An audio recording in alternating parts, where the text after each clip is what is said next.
গাছেরও প্রাণ রয়েছে। বিশ্বনবী বলেন, বিশ্বনবী সাল্লাল্লাহু আলাইহি ওয়াসাল্লামের নবুয়তের সাক্ষ্য একটা জড় পদার্থ, একটা নির্জীব পদার্থ, একটা জীব জগৎ নয়, উদ্ভিদ জগৎ, তারাও রাসূলুল্লাহর নবুয়তের সাক্ষ্য দিয়েছিল। জোরে বলুন সুবহানাল্লাহ। আবু জেহেল, বড় বড় কাফের মুশরিকরা পূর্বে শুনছিলেন আপনারা, সবসময় রসুলকে অপমান করার জন্য তারা চেষ্টা করত, কিন্তু রসুল কে সঙ্গে সঙ্গে আল্লাহ সেখানে প্রমাণ করিয়ে দিত যে তিনি মহামানব। একদিন একটি গাছকে বললেন যে এই গাছ যদি সাক্ষ্য দেয় তুমি আল্লাহর নবী, তাহলেই আমরা তোমার প্রতি ঈমান আনব। গাছ মানুষের মতো কথা বলতে শুরু করলো। জোরে বলুন সুবহানাল্লাহ।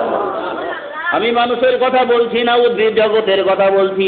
মানুষ হয়ে আমরা রাসূলুল্লাহকে এখনো চিনতে পারলাম না। বিশ্বনবী জনাবে মুহাম্মদুর রাসূলুল্লাহ সাল্লাল্লাহু আলাইহি ওয়াসাল্লাম দিনের প্রচার করতে, ইসলামের প্রচার কল্পে তিনি কষ্ট হয়ে গিয়েছিলেন। পথের মধ্যে চলতে হঠাৎ করে অত্যন্ত ক্লান্ত শরীর মুসাফির মানুষ রাস্তার ধারে একটি গাছের তলায় তিনি শুয়ে পড়েছেন।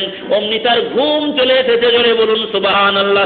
রাসূলুল্লাহর কাছে যে তরবারিটা ছিল গাছের ডালে তিনি রেখে দিলেন। রেখে রাসূলুল্লাহ নিশ্চিন্তায় ঘুমাচ্ছেন। এমন সময় একজন কাফের বেঈমান রাসূলুল্লাহর পাশ দিয়ে যাচ্ছিলেন। তখন তারা চাইছে রাসূলুল্লাহকে পৃথিবী থেকে সরিয়ে দেওয়ার জন্য। সে দেখে মনে করল আজকে চরম সুযোগ পেয়ে গিয়েছি, এই মুহূর্তে তরবারিও আছে নিশ্চিত, তরবারি দিয়ে আজকে জীবন থেকে পৃথিবী থেকে জনমের মতো তাকে শেষ করে দেব।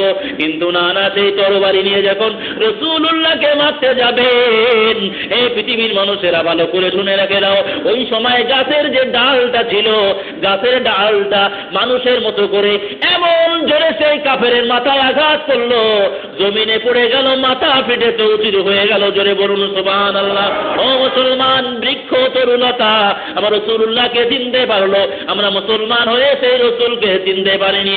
আরো একটু এগিয়ে চলুন। বিশ্বনবী জনাবে মুহাম্মদুর রাসূলুল্লাহ যে মসজিদে নববীতে বসে রাসূলুল্লাহ খুতবা দান করতেন, আমরা সবাই শুনেছি উস্তুনে হান্নার কথা, যে কাঠ বৃক্ষটি রাসূলুল্লাহ মাথায় যে পিঠে হেলান দিয়ে রাসূলুল্লাহর বার্ধক্যজনিত কারণে তিনি খুতবা দান করতেন, ওই কাঠ যখন এক সময় মসজিদ যখন সংস্কার হলো, পাকা মসজিদ হলো, মোজাইক করা হলো, তখন ওই কাঠটাকে যখন সরিয়ে ফেলার জন্য সিদ্ধান্ত নিলেন, একদিন খুতবা দিতে দিতে দেখতে পাওয়া গেল ওই কাঠটা যার কোনো জীবন নেই, সেই কাঠটা মানুষের মতো করে ডুগরে ডুগরে কাটতে শুরু করলেন। জোরে বলুন সুবহানাল্লাহ। ওই কাঠটা সেই সময় বলেছিল, মানুষের মতো জবান খুলে বলেছিল, ইয়া রাসূলুল্লাহ, ইয়া হাবিবাল্লাহ, হুজুর আমি অত্যন্ত সন্তুষ্ট ছিলাম আপনি আমার পিঠে আমার গায়ে হেলান দিয়ে খুতবা পাঠ করতেন, আমি অত্যন্ত আমার হৃদয়টা ঠান্ডা ছিল। ইয়া রাসূলুল্লাহ, মসজিদে নববী নতুন হচ্ছে, আমাকে শুনছি অপসারণ করা হবে, ইয়া রাসূলুল্লাহ আমার উপায় কি হবে? অত্যন্ত বাচ্চা ছেলের মতো ডুগরে ডুগরে কাঁদতে শুরু করলো।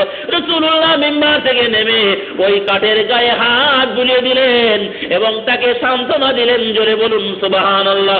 পরবর্তীতে আমরা যারা হজ করতে যাই দেখতে পাই ওই জান্নাতুল বাকিতে সেই কবরে, সেই জান্নাতুল বাকিতে সেই কাঠটিকে দাফন করা হয়েছে, এখনো সেখানে লম্বা স্তম্ভ করে রাখা হয়েছে, তার কবর দেওয়া হয়েছে। জোরে বলুন সুবহানাল্লাহ। মুসলমান, এমনি করে যদি আমরা গাছের পাতা শুধু নয়, এমনি করে পাথর, যে পাথরের উপর দিয়ে আমরা হেঁটে চলি, রাস্তার পাথর, সেই পাথরও রাসূলুল্লাহকে চিনতে পেরেছিল। একদিন এক মস্ত বড় কাফের রাসূলুল্লাহকে সাক্ষ্য দেওয়ার জন্য হাতের মধ্যে পাথর এনে বলেছিল, হে মুহাম্মদ সাল্লাল্লাহু আলাইহি ওয়াসাল্লাম, তোমাকে যদি এই পাথর, নির্জীব পাথর যদি সাক্ষ্য দেয় তুমি আল্লাহর নবী, তবেই তোমার উপরে ঈমান আনবো। এই পাথরটা দিব্যি মানুষের মতো করে সাক্ষ্য দিতে শুরু করলো, আশহাদু আল্লা ইলাহা ইল্লাল্লাহু ওয়া আশহাদু আন্না মুহাম্মাদুর রাসূলুল্লাহ। জোরে বলুন সাল্লাল্লাহু আলাইহি ওয়াসাল্লাম। সেই নবীর উম্মত আমরা, সেই বিশ্ব নবীকে আমরা মানুষ হয়ে চিনতে পারি না। কষ্ট আছে স্বাভাবিক, কষ্ট হওয়াই স্বাভাবিক, অনেক মানুষ বিভিন্ন কষ্টে জীবন যাপন করছেন, কিন্তু রাসূলুল্লাহর মতো কষ্ট হয়েছে? সেই জন্য তো এই গজলগুলো এসেছে, রসুল আমার ভালোবাসা, রসুল আমার আলো আশা, রসুল আমার কাজে কর্মে অনুপ্রেরণা, যখন আমার দুঃখ নামে আমার জীবন জুড়ে বিপদ আপদ মুসিবতে মরি পুড়ে পুড়ে, তখন আমার মনে পড়ে নবীর তায়েফে যন্ত্রণা। জোরে বলুন সুবহানাল্লাহ।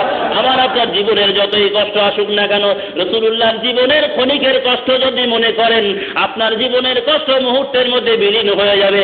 সেই জন্য কষ্ট পাওয়ার পরেও আপনাকে আফসোস করার কিছু নাই। ঈমান নামক মহামূল্যবান সম্পদ। পৃথিবীতে মুসলমানরা যেখানে অত্যাচারিত হোক না কেন, যদি খাঁটি ঈমান নিয়ে যদি কেউ মারা যায়, মনে রাখবেন আল্লাহ পাক কোরআন শরীফের মধ্যে ঘোষণা করেছেন, তোমরা যতই কষ্ট স্বীকার করো না কেন, অভাবে তাড়না, সামাজিক যন্ত্রণা, শারীরিক সমস্যা, যাই কিছু হোক না কেন, এই কষ্টের পরে তোমাদের জন্য স্বস্তি রয়েছে। জোরে বলুন সুবহানাল্লাহ। সেই স্বস্তিকেই কোরআন শরীফের মধ্যে আল্লাহ ঘোষণা করেছেন, যারা নাকি ঈমান আনয়ন করার পরে সৎ কার্য যারা করে, তাদের জন্য কোরআন শরীফে আল্লাহ ঘোষণা করেছেন জান্নাতুল ফিরদাউসে নুজুলা, জান্নাতুল ফিরদাউসে তাদেরকে অবস্থান করানো হবে। জোরে বলুন সুবহানাল্লাহ। তাহলে কিয়ামতের দিন রাসূলুল্লাহর সুপারিশ আল্লাহ পাক গ্রহণ করবেন। রাসূল বললেন, অন্য হাদিসে এসেছে যে কিয়ামতের দিন সমস্ত উম্মতের থেকে আমার উম্মতের বেহেশতে নাজাত পাওয়ার সংখ্যা বেশি হবে। আমি রাসূল এতে কোনো গর্ব করি না। জোরে বলুন সুবহানাল্লাহ। সকলের থেকে আমার সুপারিশ আগে গ্রহণ করা হবে, আমি এতেও গর্ব করি না। সর্বপ্রথম আমাকে এই বেহেশতে প্রবেশ করানো হবে, এতেও আমি রাসূল, এতেও আমি গর্ব করি না। আল্লাহ পাকের নিয়ামত, সেজন্য তোমাদেরকে আমি বলছি মাত্র। জোরে বলুন সুবহানাল্লাহ। সেই রাসূলুল্লাহর উম্মত আমরা হয়েছি। তাই আসুন রাসূলুল্লাহর এই জন্ম মৃত্যু বার্ষিকী এই মাসে আমরা বেশি বেশি রাসূলকে স্মরণ করি। তার জীবন আদর্শ, তার জীবনযাপন, তার চালচলন, কিভাবে আল্লাহর নৈকট্য লাভ করেছে একটু চিন্তা থেকে। যে কথাটি বললাম সবথেকে গুরুত্বপূর্ণ যে কথা, রাসূল কিয়ামতের দিন সুপারিশ করবেন এবং তার সুপারিশ গ্রহণ করা হবে।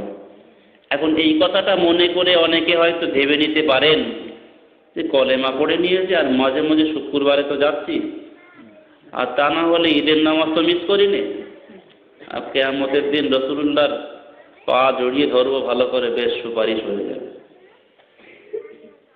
এটা ভাববেন না। কোরআন শরীফে অন্যত্র আল্লাহ পাক ঘোষণা করে দিয়েছেন। বিশ্বনবী জনাবে মুহাম্মদ রাসূলুল্লাহ সাল্লাল্লাহু আলাইহি ওয়াসাল্লামের পরিবার পরিবর্গ, নিজের রক্তের রিলেটেড যারা, তাদেরকে সম্পর্কে এই আয়াত নাযিল হয়েছে। হে নবী, আপনি বলে দিন, কুল মা কুনতু বিদআম মিনার রাসূল ওয়া মা আদরি মা ইয়াফআলু বি ওয়ালা বিকুম। আমি জানি না কিয়ামতের দিন আমার সাথে কি ব্যবহার করা হবে, আমি এও